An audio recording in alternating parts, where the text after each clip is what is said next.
बिस्मिल्लाहिर्रहमानिर्रहीम। First year आज की वीडियो में हम चैप्टर 2 वेक्टर्स के कंप्रीहेंशन क्वेश्चन सॉल्व करेंगे। फर्स्ट क्वेश्चन है explain the resolution of a vector into its rectangular components. Resolution of vector को हमने एक्सप्लेन करना है उसके रेक्टेंगुलर कंपोनेंट्स में। रेजोल्यूशन ऑफ वेक्टर से मुराद ये होता है कि एक वेक्टर को उसके दो कंपोनेंट्स में रिजॉल्व कर देना, ठीक है। और वो जो दो कंपोनेंट्स होते हैं वो रेक्टेंगुलर कंपोनेंट्स कहलाते हैं। तो रेक्टेंगुलर कंपोनेंट्स की अगर हम डेफिनेशन देखें कि रेक्टेंगुलर कंपोनेंट्स क्या होते हैं, तो रेक्टेंगुलर कंपोनेंट्स हमारे पास वो कंपोनेंट्स होते हैं किसी वेक्टर के जो एक दूसरे के साथ 90 डिग्री के एंगल पर होते हैं, यानी कि components of a vector which are mutually perpendicular. Perpendicular का मतलब होता है वेक्टर्स के दरमियान 90 डिग्री का एंगल हो। Mutually perpendicular are called rectangular components. अब इसकी एक्सप्लेनेशन देखते हैं। हम कंसिडर करते हैं कि हमारे पास एक फोर्स F है, ये जो आपको ब्लू कलर में दिखाई गई है, जिसको OA लाइन से रिप्रेजेंट किया गया है, और ये हॉरिजेंटल के साथ या एक्स एक्सिस के साथ जो एंगल बना रही है वो एंगल थीटा है। इसके बाद हमने क्या किया कि A पॉइंट से एक परपेंडिकुलर ड्रॉ किया AB एक्स एक्सिस के ऊपर, ठीक है। ये एक वेक्टर की फॉर्म में आ गया। तो अगर हम हेड टू टेल रूल की मदद से देखें तो जो OA है वो एक रिजल्टेंट वेक्टर है OB प्लस BA का। OB plus BA equal to OA। आप अगर इन तीनों वेक्टर्स को गौर से देखें तो ये पहला वेक्टर, ये दूसरा वेक्टर और ये रिजल्टेंट वेक्टर, इन तीनों वेक्टर्स को हेड टू टेल रूल के जरिए से ऐड किया गया है। ये जो हमने डायग्राम बनाई है ये कुछ इस तरह से बन गई है कि ऐसा लगता है कि ये दो vectors head to tail rule के जरिए से ऐड हुए हैं और इनके नतीजे के तौर पर ये एक रिजल्टेंट वेक्टर आया है। अब जो कंपोनेंट्स हैं OB और BA ये एक दूसरे के साथ परपेंडिकुलर हैं, ठीक है। एक दूसरे के साथ परपेंडिकुलर हैं यानी कि एक दूसरे के साथ 90 डिग्री के एंगल पे हैं, तो इस वजह से इनको परपेंडिकुलर कंपोनेंट्स का नाम देंगे। OA जो है वो फोर्स को रिप्रेजेंट करेगा, या जो वेक्टर है F उसको इन दो कंपोनेंट्स में रिजॉल्व कर दिया गया है। अब ये जो OB कंपोनेंट है ये एक्स एक्सिस के अलोंग है तो इसको FX का नाम देंगे, और जो BA कंपोनेंट है वो FY के अलोंग है, Y एक्सिस के अलोंग है, तो इसको FY का नाम देंगे। तो इस नतीजे से हेड टू टेल रूल की मदद से F इक्वल आ जाता है FX प्लस FY के, यानी कि ये जो वेक्टर है ये रिजल्टेंट वेक्टर है और ये किसके इक्वल है, sum of these two vectors F equal to FX plus FY। Magnitudes Fx and Fy can be found using trigonometric ratios। अब ये जो Fx है एक रेक्टेंगुलर कंपोनेंट है और ये दूसरा रेक्टेंगुलर कंपोनेंट है, ये दोनों कैसे कैलकुलेट कर सकते हैं, ट्रिग्नोमेट्रिक रेशियोज की मदद से।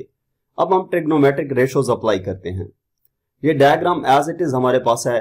तो ये जो राइट एंगल ट्रायंगल हमारे पास बनी है OBA, इसके ऊपर अगर हम cos थीटा अप्लाई करें तो cos थीटा किसकी इक्वल होगा, बेस ओवर हाइपोटेन्यूज, ठीक है।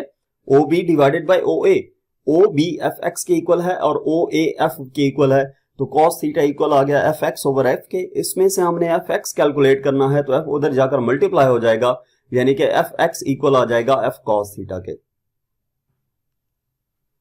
इसी तरह दोबारा हम ये ट्रायंगल देखें तो इसमें जब हम साइन थीटा अप्लाई करते हैं तो साइन थीटा आता है परपेंडिकुलर ओवर हाइपोटेन्यूज, यानी कि परपेंडिकुलर हमारे पास क्या है BA और हाइपोटेन्यूज क्या है OA।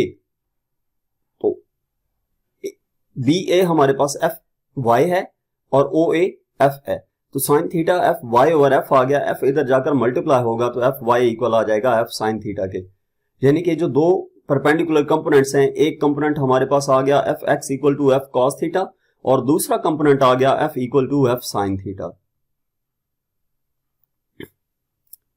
तो ये दो परपेंडिकुलर कंपोनेंट्स हैं जो हमने फाइंड करने थे। नेक्स्ट क्वेश्चन है what is scalar product, explain, also write the properties of scalar product.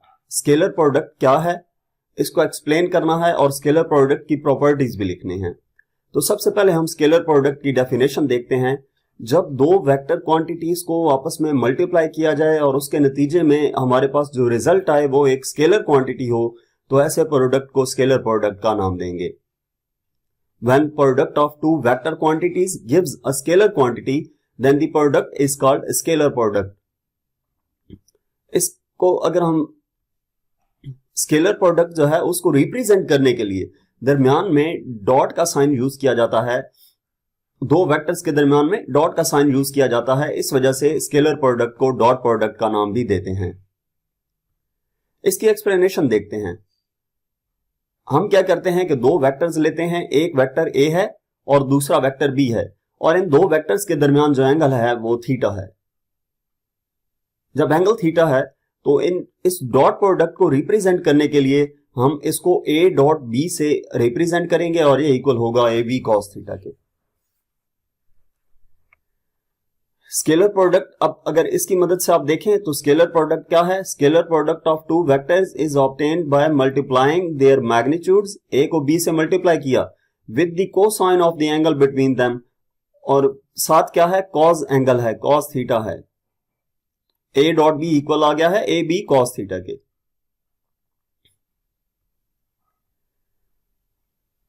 अब जरा इस प्रोडक्ट को देखते हैं कि ये प्रोडक्ट हमारे पास ए डॉट बी आता कैसे है।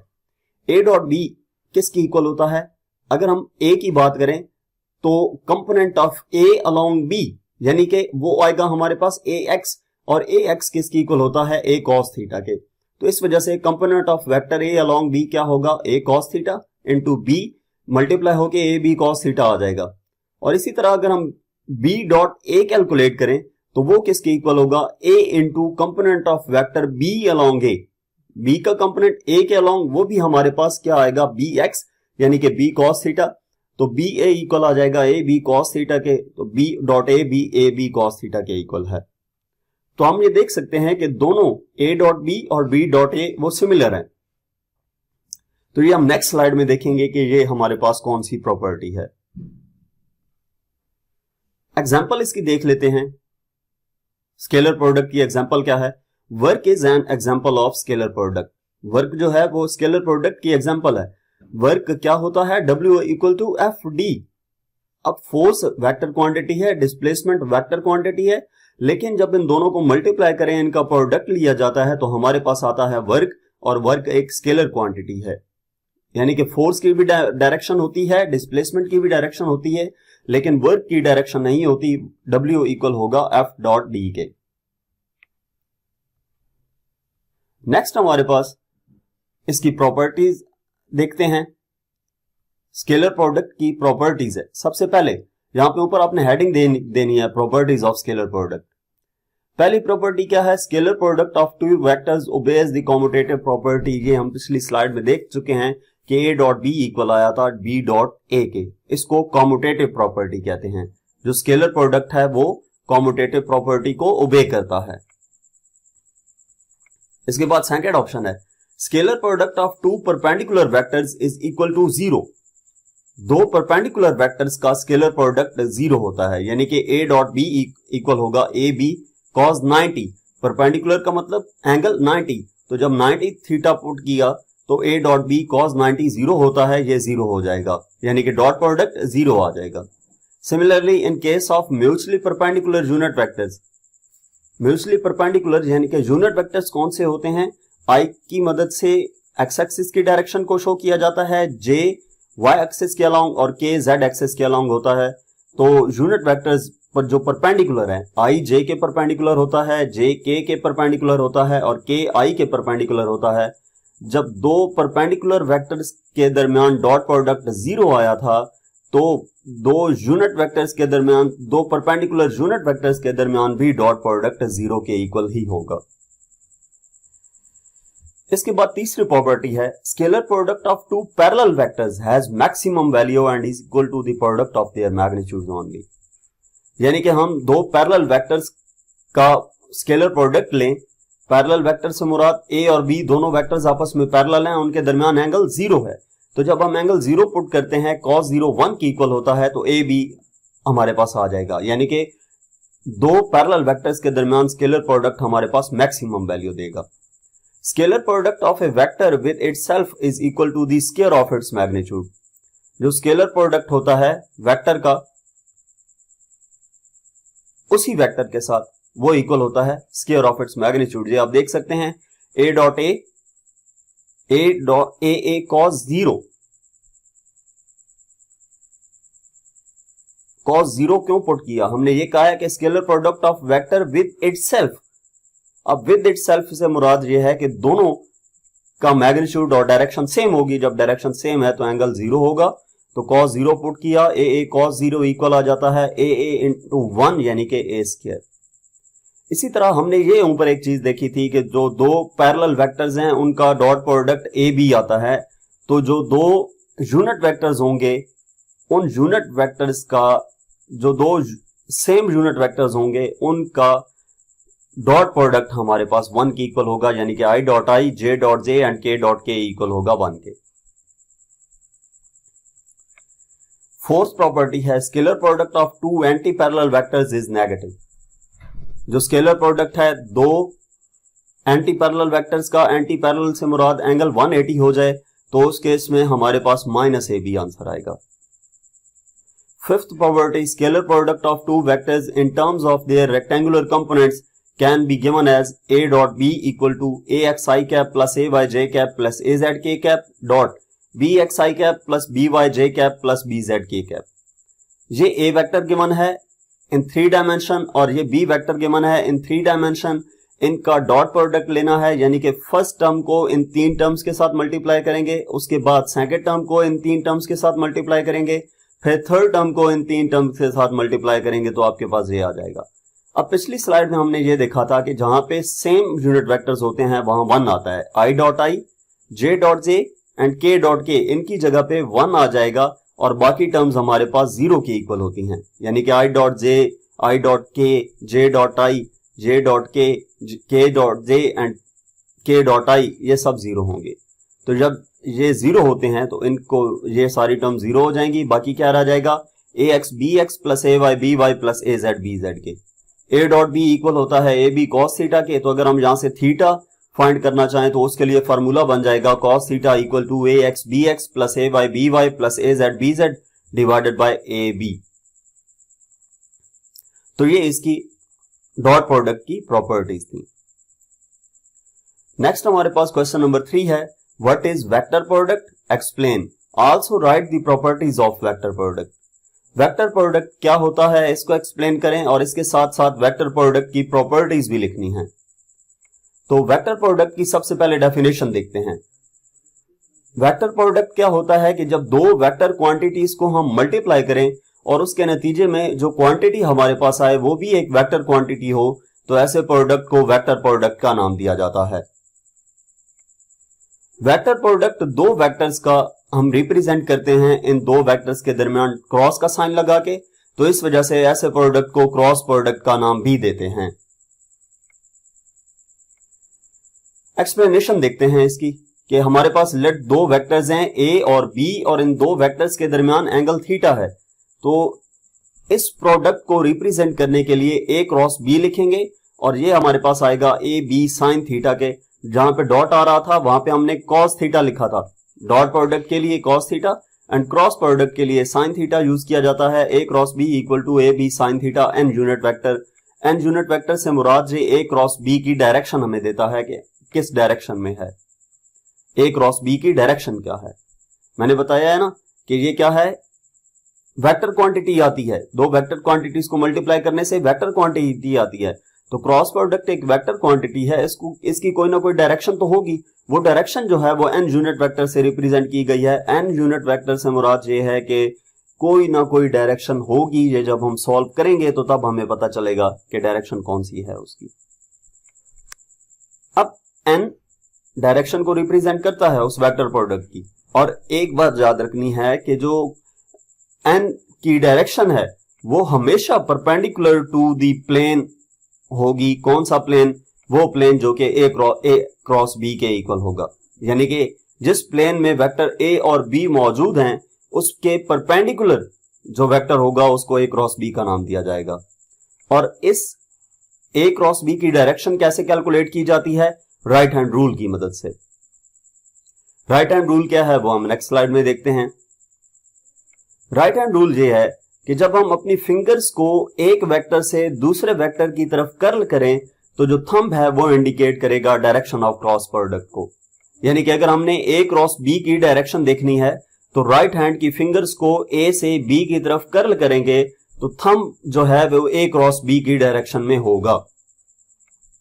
इसी तरह अगर बी क्रॉस ए हमने कैलकुलेट करना हो तो थंब को बी से ए की तरफ कर्ल करेंगे तो जो फिंगर्स को बी से ए की तरफ कर्ल करेंगे तो थंब जो है वो डाउनवर्ड हो जाएगा। पहले अपवर्ड था, ये आप इस केस में भी देख सकते हैं। ए से बी की तरफ जब कर्ल किया तो थंब अपवर्ड है और बी से ए की तरफ किया तो थंब डाउनवर्ड हो गया।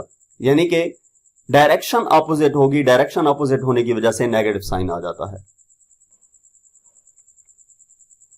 इसकी एग्जांपल देख लेते हैं। टॉर्क जो है वो हमारे पास एग्जांपल है क्रॉस प्रोडक्ट की। टॉर्क में दो वेक्टर क्वांटिटीज हैं, परपेंडिकुलर डिस्टेंस और फोर्स F। इन दोनों का जो प्रोडक्ट लिया जाता है तो इनके नतीजे के तौर पर जो क्वांटिटी आती है वो भी एक वेक्टर क्वांटिटी होती है, tau equal to R cross F, और ये इक्वल होता है आर एफ साइन थीटा के। अब इसकी प्रॉपर्टीज देख लेते हैं कि क्रॉस प्रोडक्ट की हमारे पास प्रॉपर्टीज क्या हैं। Vector product is anti commutative. Anti commutative से मुराद ये है कि पहली बात तो ये कि ए क्रॉस बी इक्वल नहीं होगा बी क्रॉस ए के, और दूसरी बात क्या है कि ए क्रॉस बी इक्वल होता है माइनस बी क्रॉस ए के। ये हमने पिछली स्लाइड में जब राइट हैंड रूल की मदद से डायरेक्शन कैलकुलेट की तो ए से बी की तरफ डायरेक्शन अपवर्ड थी और बी से ए की तरफ डायरेक्शन डाउनवर्ड हो गई। डायरेक्शन जब अपोजिट हुई है तो इस वजह से नेगेटिव साइन आ जाएगा, ए क्रॉस बी इक्वल हो जाएगा माइनस बी क्रॉस ए के। दूसरी प्रॉपर्टी क्या है, vector product of two parallel और anti parallel vectors is zero. जो वेक्टर प्रोडक्ट है दो पैरेलल या एंटी पैरेलल वेक्टर्स का वो जीरो होता है।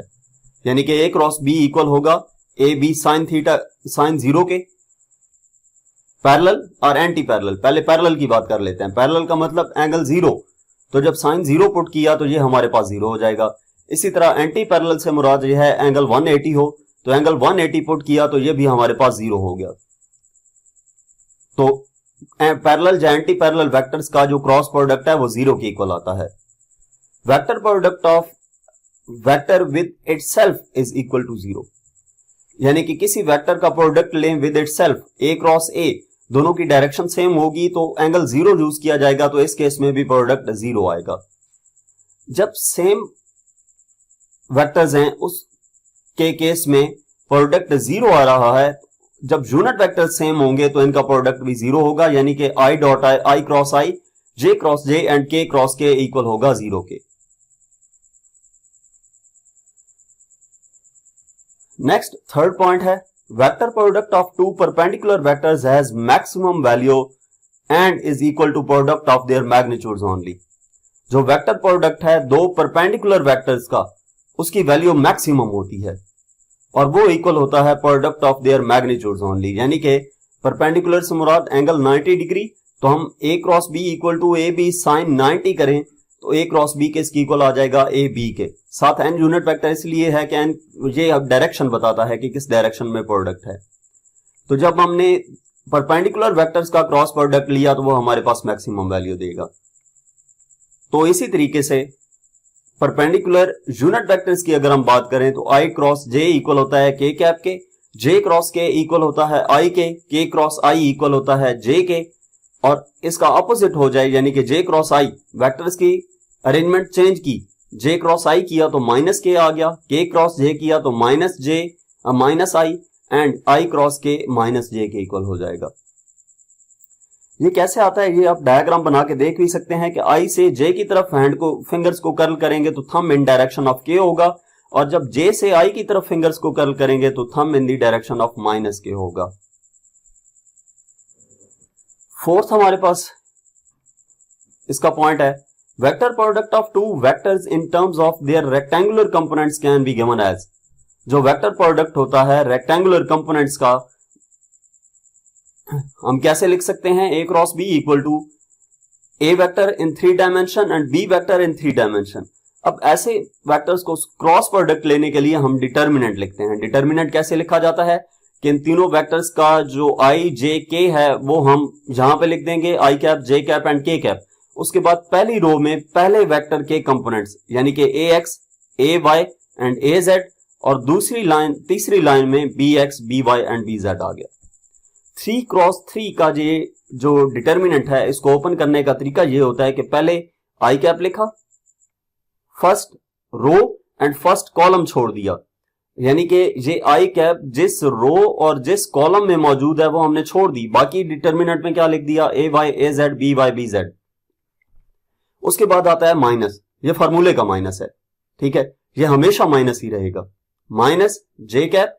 उसके बाद डिटर्मिनेंट जे वाली रो छोड़ दी और जे वाला कॉलम छोड़ दिया, बाकी क्या बच गया A X A Z and B X B Z वो यहां पे लिख दिया, प्लस के कैप, और के कैप में डिटर्मिनेंट में क्या लिखेंगे के वाली रो और कॉलम छोड़ के A X A Y and B X B Y लिख दिया। तो ये क्या आ जाएगा I into A Y B Z minus A Z B Y. उसके बाद माइनस साइन लिखा, J cap A X B Z minus A Z B X plus K cap A X B Y minus A Y B X. ये जो minus आ रहा है ना, ये minus इसमें 2x2 का जो डिटर्मिनेंट है आपने 9th में ओपन किए थे तो आपको सॉल्व किए थे, आपको ये याद होंगे। डायगोनल्स मल्टीप्लाई करते हैं और दरमियान में माइनस का साइन आता है, तो ये हमारे पास a क्रॉस b की वैल्यू आ जाएगी। नेक्स्ट हमारे पास क्वेश्चन नंबर 4 है, what geometric interpretation does the cross product have, explain with the help of diagram. कि ज्योमेट्रिक इंटरप्रिटेशन क्रॉस प्रोडक्ट की क्या होती है, इसको एक्सप्लेन करना है डायग्राम की मदद से। तो सबसे पहले हम वेक्टर प्रोडक्ट को यानी कि जो क्रॉस प्रोडक्ट है उसको अगर हम देखें तो क्रॉस प्रोडक्ट या वेक्टर प्रोडक्ट क्या होता है कि जब हम दो वेक्टर क्वांटिटीज को मल्टीप्लाई करें, उनका प्रोडक्ट लें और उसके नतीजे में हमारे पास एक वेक्टर क्वांटिटी आए, तो ऐसे प्रोडक्ट को वेक्टर प्रोडक्ट का नाम देते हैं। और इस वेक्टर प्रोडक्ट को शो करने के लिए दरमियान में क्रॉस का साइन यूज किया जाता है, इस वजह से इसको क्रॉस प्रोडक्ट भी कहते हैं। ज्योमेट्रिक इंटरप्रिटेशन क्या है, क्रॉस प्रोडक्ट का मतलब क्या है, cross product means how much parallelogram area the two vectors occupy, कि कितना एरिया पैरेललोग्राम कितना एरिया कवर कर रहा है, यानी कि दो वेक्टर्स की मदद से जो पैरेललोग्राम बनेगी उसका एरिया क्या होगा। और दूसरी चीज cross product explains rotation of vectors in space, vectors की रोटेशन को एक्सप्लेन करने के लिए स्पेस में हम क्रॉस प्रोडक्ट का सहारा लेते हैं। इसकी डायग्राम अगर हम देखें तो ये हमारे पास दो वेक्टर्स हैं, एक वेक्टर ए है और एक वेक्टर बी है, और इन दो वेक्टर्स के दरमियान एंगल थीटा मौजूद है। तो ए वेक्टर के पैरेलल इसी मैग्नीट्यूड की एक और लाइन ड्रॉ की और बी वेक्टर के पैरेलल इसी मैग्नीट्यूड की एक और लाइन ड्रॉ की, तो ये हमारे पास एक पैरेललोग्राम बन गई। इस पैरेललोग्राम का जो एरिया है वो हमें देता है ज्योमेट्रिक इंटरप्रिटेशन क्रॉस प्रोडक्ट की।